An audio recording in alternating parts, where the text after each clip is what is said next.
gouvernement exhorte le peuple du Tigray à rester à l'écart des installations du TPLF.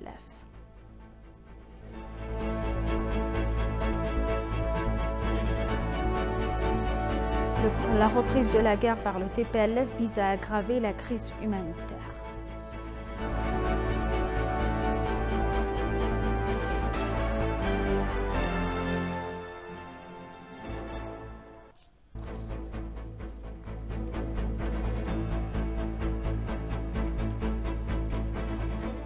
Bienvenue chers téléspectateurs, c'est Aline Taibaro avec le journal du 27 août.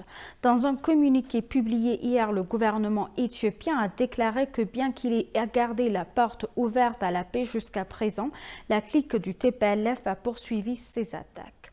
Par conséquent, alors que la volonté du gouvernement fédéral de parler sans condition est préservée, il prendra des mesures visant les forces militaires qui sont à l'origine du sentiment anti-paix de TPLF. Il a également appelé les habitants de l'État du Tigray à rester à l'écart des zones où se trouvent les équipements militaires et les installations d'entraînement du TPLF.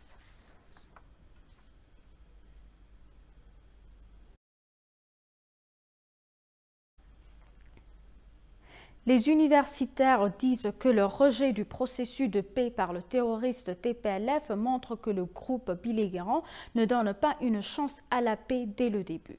Les universitaires approchés par ETV ont également souligné que le groupe terroriste devrait donner une chance au processus de paix. Les chercheurs ont outre souligné que les personnes ne bénéficient de la guerre, ajoutant que le TPLF devrait reconsidérer la paix. Écoutons les détails. Les belligérants du TPLF ont intensifié son invasion impériale dans les États voisins avec l'objectif de détruire les pays et à continuer d'ignorer les appels insistants du gouvernement fédéral pour la paix. Ahmed Zakaria, professeur de culture et d'histoire, affirme que le terroriste TPLF a déjà prouvé au monde qu'il méprise la paix.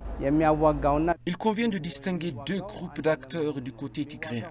Les bellicistes et les combattants sont des mondes à part.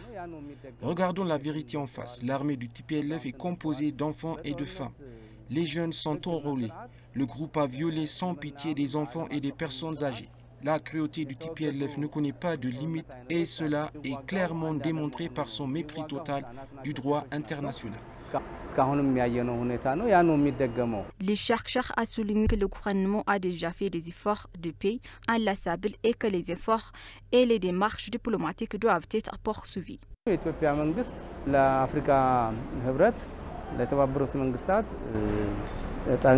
gouvernement éthiopien devrait poursuivre sa quête de paix. Ainsi, elle doit frapper sans relâche aux portes de l'Union africaine et des Nations unies. La route vers la paix est chaotique et cela ne fait aucun doute. Mais la paix devrait avoir une chance. Les gens meurent, tombent comme des feuilles séchées. Le monde devrait le savoir. Les chercheurs ont souligné que personne ne bénéficiera de la guerre que le TPLF a reprise. Zakaria a noté que tous les Éthiopiens devraient lutter contre le TPLF dont l'objectif de sauver les Tigréens est un mensonge effronté.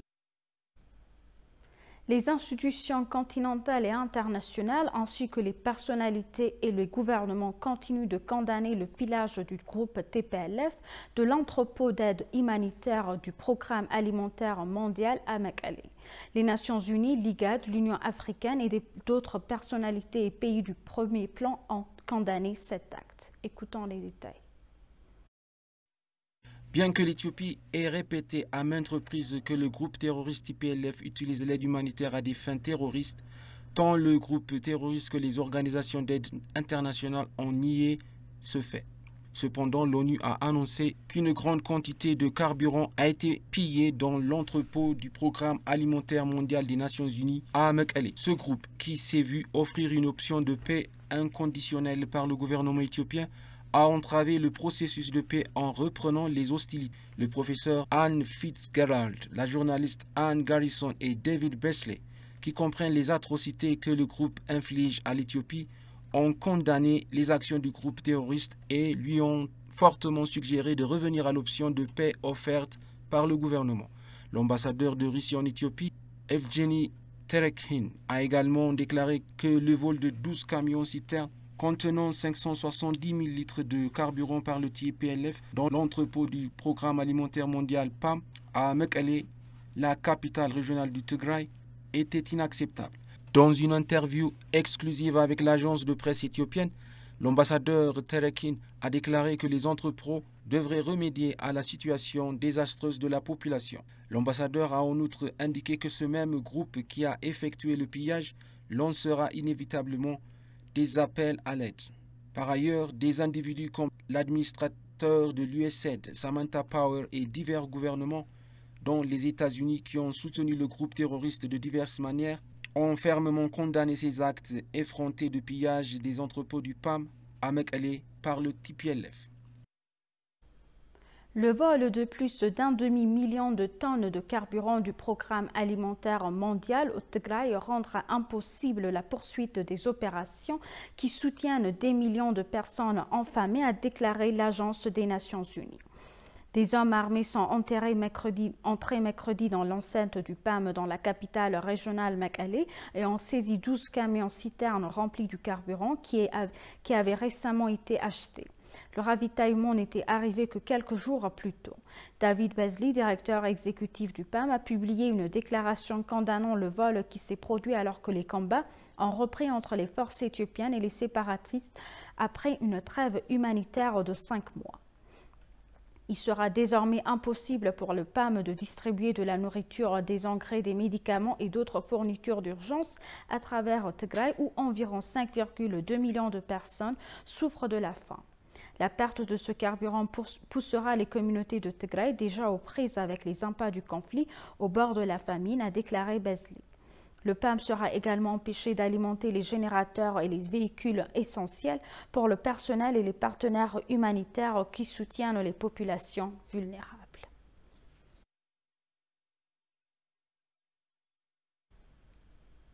Dans sa déclaration, la force de défense éthiopienne a indiqué que le terroriste TPLF choisit de la guerre au lieu de la paix et prive les citoyens du Tigray de leur droit de vivre en paix. Elle a dit que ce groupe terroriste a laissé de côté les options de paix que le gouvernement fédéral a proposées pour la paix et utilise la propagande de « j'ai été attaqué ». Sous le couvrement du peuple en secouant les jeunes par les fausses informations et en les manipulant dans la guerre. L'armée a déclaré que la violence, l'hypocrisie et la fausse propagande sont les caractéristiques naturelles du TPLF terroriste. Il est possible de comprendre que le TPLF terroriste n'apprend pas que de ses erreurs passées et fanatiques de la guerre et rien que de la guerre a indiqué.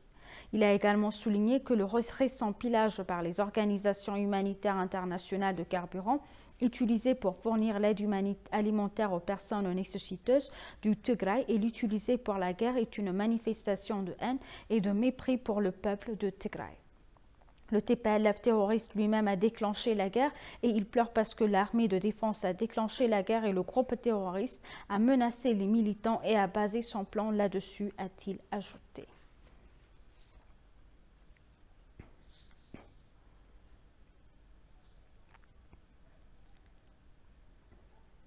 Le 5e cycle du programme de formation au leadership des femmes présidentielles s'est terminé le 25 août 2022 avec la remise de diplômes à 35 stagiaires.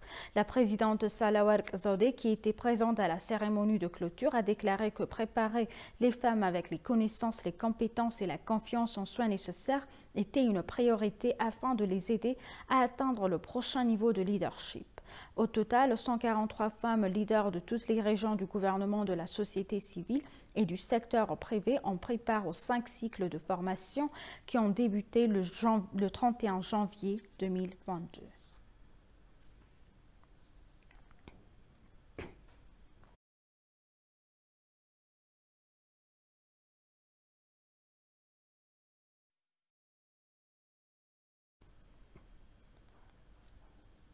Le ministère de la Justice a annoncé qu'au cours du dernier exercice, 113 cas de corruption, d'économie et de crimes organisés ont été condamnés.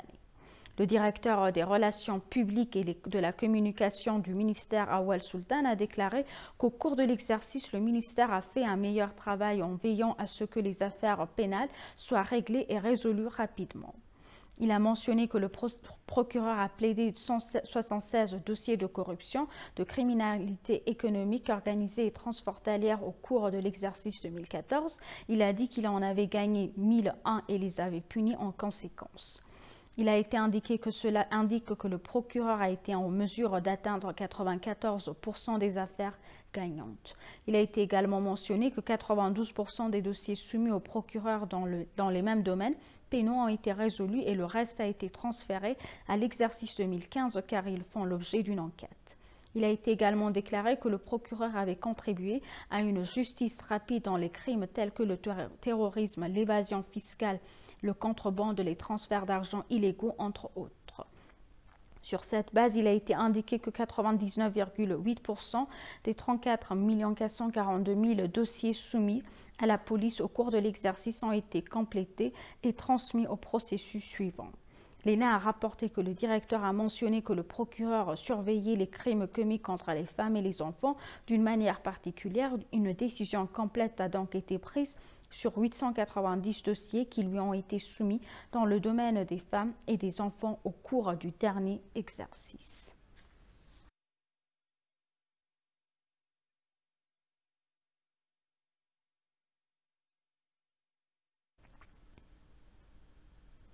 Le ministère des Mines et du Pétrole a reçu le premier certificat de réserve de gaz après l'achèvement d'une étude visant à vérifier l'étendue des réserves de pétrole et de gaz naturel en Éthiopie. Le ministère des Mines et du Pétrole Takalaouma a reçu le certificat de la société américaine Netherland, Sewell et Associates Société américaine d'analyse et de conseil en propriété pétrolière qui a mené l'étude. S'exprimant lors de la cérémonie de remise, Takala a déclaré que des efforts étaient en cours pour traduire l'étude en pratique. Le certificat est une assurance de la disponibilité et de la commercialité du gaz naturel et du pétrole brut en Éthiopie, et a déclaré le ministre.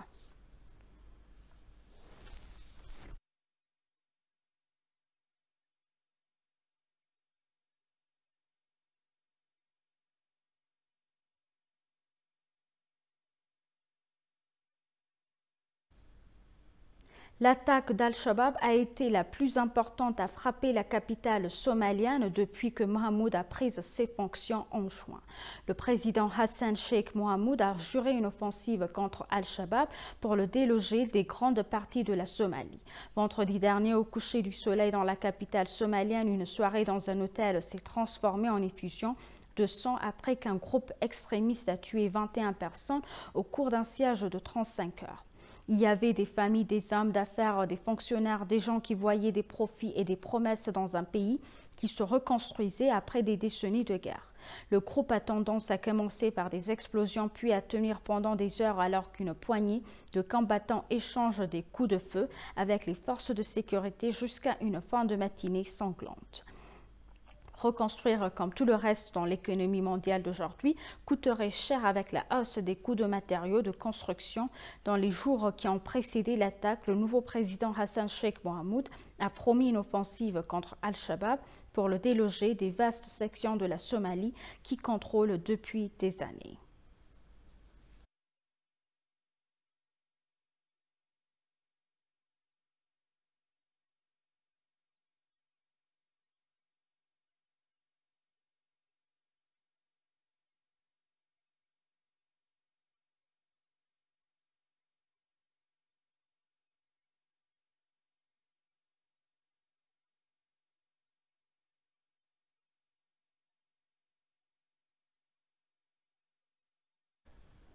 Chers téléspectateurs, nous vous rappelons les titres principaux. Le gouvernement exhorte le peuple du Tigray à rester à l'écart des installations du TPLF.